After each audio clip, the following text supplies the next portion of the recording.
कि आप देख रहे हैं, अभी हम लोग बाबू कुंवर सिंह जी के अपने परिवार में हैं और वहाँ बाबू कुंवर सिंह जी की पौत्र वधू हमारे साथ हैं और यहाँ इनके ही बेटे की जो है पुलिस प्रशासन के गलत नीतियों के द्वारा शिकार बना करके और बर्बर तरीके से उनको मारा गया। मारने के बाद आरा के एसपी और डीएम सदर हॉस्पिटल में देखने आए और विनय तिवारी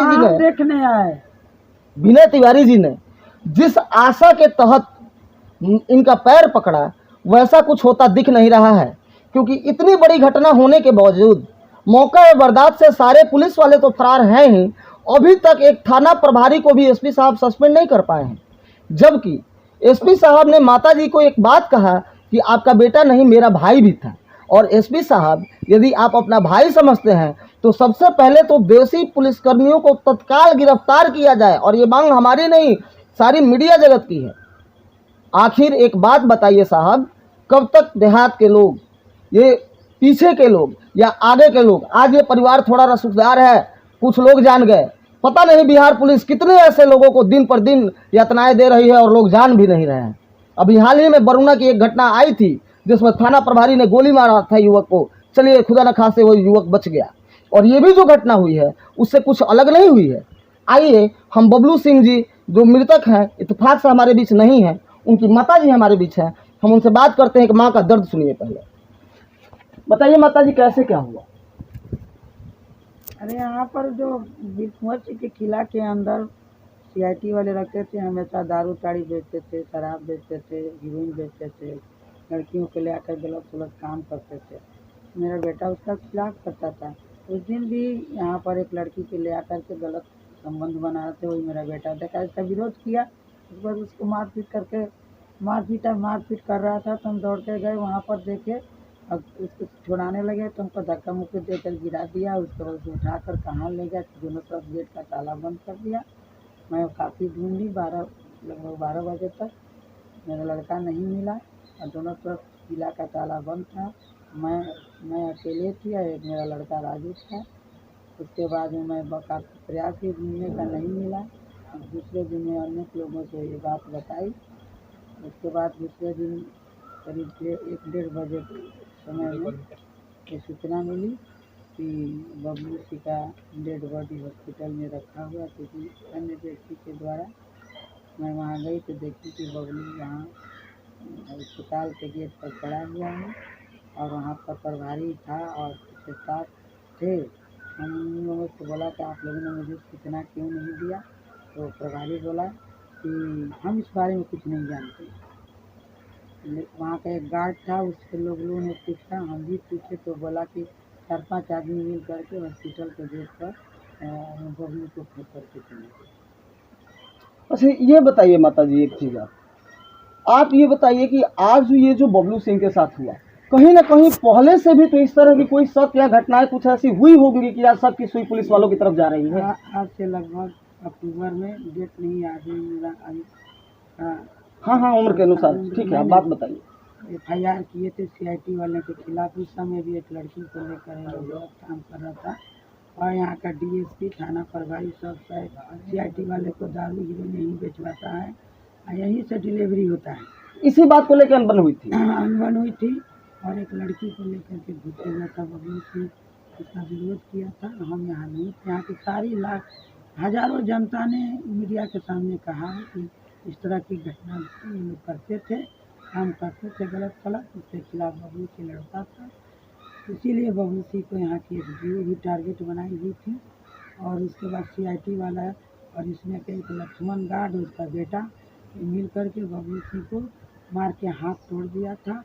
उसकी सूचना बबलू सिंह हमको जब दिया, उसमें पटना थी, आई तो मैं उसका पहले प्लास्टर कराई, नैया डॉक्टर के यहाँ उसका रिपोर्ट भी है, वो अपने पहले जा कर के हॉस्पिटल में डॉक्टर के यहाँ दिखाया, वो रेफर कर दिए सदर अस्पताल।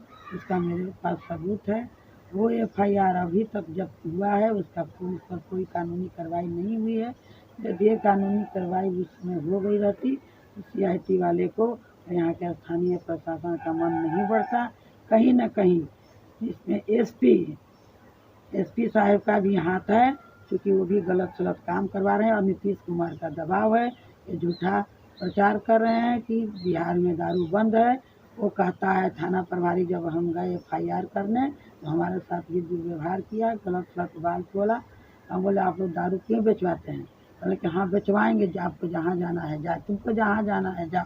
इस पर मैं प्रतिक्रिया की। इस तरह का बात एक थाना प्रभारी कहता है, कहीं ना कहीं नीतीश कुमार का संरक्षण है। और ये लोग कहता है कि आपको कहीं भी जाना है, किसी को जाना है, हम लोगों को कोई भय नहीं है। इसलिए ये लोग, मुझे लगता है कि ये लोग कहीं ना कहीं थाना, हर जिला का थाना, बिहार का थाना और वरीय पदाधिकारी नीतीश कुमार को शराब का पैसा पहुंचा रहा है, गलत का पैसा। मतलब इस हत्याकांड के लिए कहीं ना कहीं आप सरकार को पूरा जिम्मेदार ठहरा रहे हैं। सरकार की मिली भगत। हाँ, नीतीश कुमार की मिली भगत है। क्योंकि नीतीश कुमार जी ने भी पहले भी मेरी एक बेटी की हत्या हो गई थी, मैं उसका केस लड़ रही थी। मैं उनके जनता दरबार में कई बार गई, उन्होंने कुछ नहीं सुना। तब मैं वीर कुंवर सिंह के जयंती पर नीतीश कुमार को मेरी बेटी श्वेता सिंह घेरी थी, जिसके चलते नीलमणि जी DGP आए। क्योंकि वहाँ के किस मेमोरियल हॉल के सारे लोग कुर्सी टेबल चलाने लगे कि गिरफ्तार करो गिरफ्तार करो। कहीं न कहीं राजपूतों के खिलाफ नीतीश कुमार के अंदर बैकवर्ड फॉरवर्ड की भावना है। और वो चाह रहे हैं कि राजपूतों को टारगेट बनाकर उनको मरवा दिया जाए और लीपापोती कर दिया जाए। इसीलिए इनके प्रशासन का मन बढ़ा हुआ है। लेकिन नीतीश कुमार जी याद रखिएगा, मेरा बेटा तो चला गया है, अगर हमारे परिवार के साथ कोई कांड अभी होता है तो पूरा देश हिल जाएगा। मैं नहीं छोड़ूंगी, बिल्कुल हिलेगा माता जी, मैं नहीं बिल्कुल छोड़ूंगी। हिलेगा। और इस बाबू कुंवर सिंह कोई छोटी हस्ती नहीं थे। और नीतीश कुमार और अमित शाह, प्रधानमंत्री मोदी के एक माला पहनाने से वीर कुंवर सिंह का सम्मान बढ़ेगा नहीं, बल्कि वो लोग अपना रोटी सेकने के लिए काम कर रहे हैं। वीर कुंवर सिंह पूरे देश के थे, पूरे जाति के थे, राष्ट्र के थे। वीर कुंवर सिंह को कोई जाति और पार्टी धर्म से नहीं जोड़ा जा सकता है। और जो उनकी मर्यादा है, ये लोग कहते हैं कि वीर कुंवर सिंह को माल्यार्पण किए, पर्यटक स्थल घोषित किए। आज चुनाव आ रहा है तो ये लोग सारा कार्यक्रम शुरू कर रहे हैं ताकि वोट बैंक बने।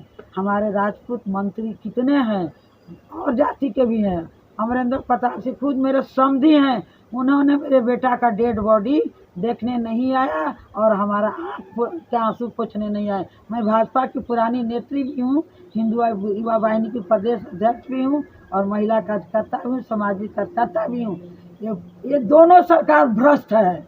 इसलिए मैं कल भाजपा के नेता भी आए थे तो बोले कि देखिएगा राष्ट्रीय प्रवक्ता कि पार्टी का कार्यक्रम 23 को बढ़िया हो। हम बोले कि नहीं, हम नहीं होने देंगे 23 अप्रैल को अमित शाह का प्रोग्राम जब तक मेरे बेटा को इंसाफ नहीं मिलेगा।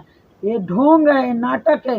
वीर कुंवर सिंह का परिवार किसी के माला का, किसी का मदद का मोहताज नहीं है।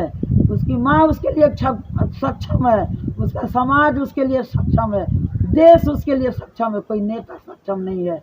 वो अपनी रोटी बनाने के लिए, अपना वोट बनाने के लिए, वो झूठा आश्वासन देने के लिए, दिखावा करने के लिए इस तरह का कार्यक्रम बनाया है।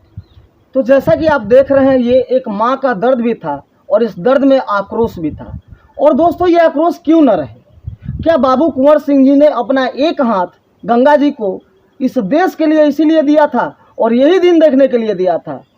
क्या बाबू कुंवर सिंह वो हस्ती जो आज जगदीशपुर के धरती से अंडरग्राउंड होकर के और घोड़े से और भोजपुर डिस्ट्रिक्ट के रामना मैदान महाराजा कॉलेज में निकला करते थे, आज भी उस चीज़ के सबूत है।